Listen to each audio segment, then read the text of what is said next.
बिस्मिल्लाहिर्रहमानिर्रहीम, अस्सलाम वालेकुम। एवन टीवी के न्यूज स्टूडियो से मैं हूं अली शाबासी। शामिल करेंगे न्यूज हेडलाइंस। कश्ती हादसा तहकीकाती टीम इस्लामाबाद से मराकश रवाना। टीम हकायक की खोज लगाकर वजीर आजम को रिपोर्ट करेगी।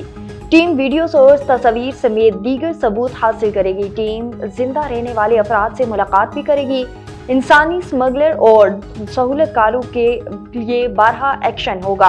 गुजरात से 2 इंसानी स्मगलर की सहूलतकारमा गिरफ्तार। मुलजिमा डंकी लगाने वालों से रकम वसूल करती थी।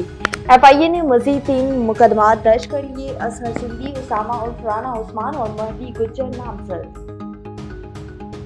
लाखों रुपए देकर मौत का सफर शुरू हो गया। गुजरात का 22 साला अबू बकर जहां बहक हो गया। रवानगी के बाद अबू बकर का बेटा पैदा हुआ। हादसे का शिकार होने वालों में फलियां के 2 भाई भी शामिल। एक जहां बहक होने की तस्दीक, दूसरा लापता।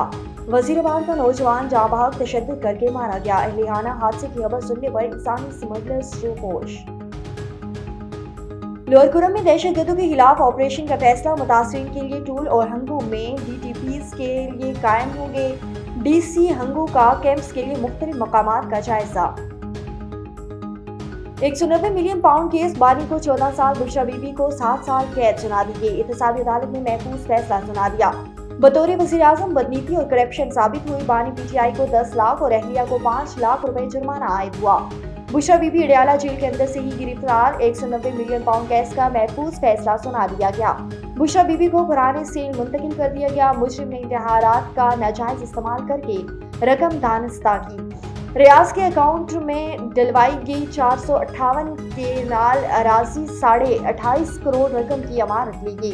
240 केनाल से जायद अराजी रकम की अदायगी का सबूत नहीं।